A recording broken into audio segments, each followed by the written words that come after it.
We just had a chance to look inside Unit 3, which is only about 80% complete, but now we're standing outside of Unit 5, which is only 15% complete. Ross, can we take a look inside of these structures? Yeah, we'll be able to take a look inside of Cooling Tower 5, but the Reactor Building 5 is a little too dangerous to enter, so we'll have to take a look at that from the outside. So Ross, since we can't go inside of this building, why don't you tell me what the most common question is that you get asked about the Reactor Building 5? Yeah, I get a lot of questions about what's the hole in the side, or what's the stuff poking up off the top. And that's just the unfinished shield wall and rebar sticking out the top that was never completed. The actual reactor containment vessel was completed in construction, but it was torn out and scrapped in the 80s, so it's been gone a long time. So what you see is the shield wall and the perimeter of the reactor auxiliary building. So the lower levels are constructed, but much of the floors and interior structure is not constructed.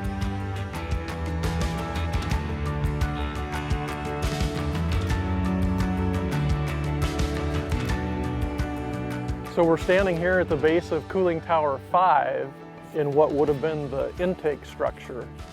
It looks different on this side than the other side. What's the reason for that? As we mentioned, Unit 5 only got about 15% complete, so this structure never got completed, although the circ water pipes were constructed over to the tower between here and the turbine building. These were all underground after construction, but they were exposed in 2012 to support fire departments, military, those type of groups that do tunnel training activities, including live fire rescue training. Yeah, let's go check out the echo in the circ water pipe. Hello! Wow.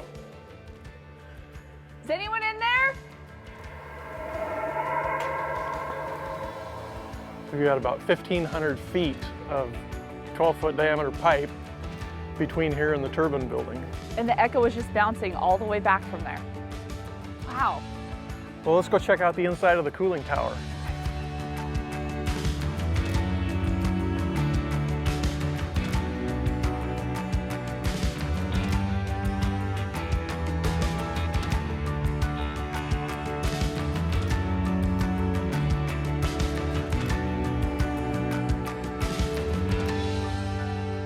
So Ross, I can't believe how much different this one looks than the other one. Yeah, clearly this one didn't get nearly as complete in construction.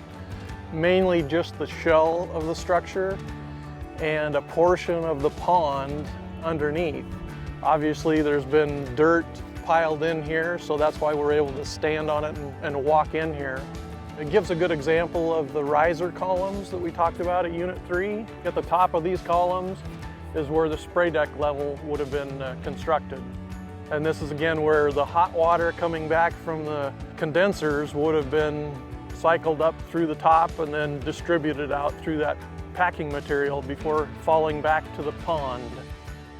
This looks like a great place to film movies. Has anything ever been done in here?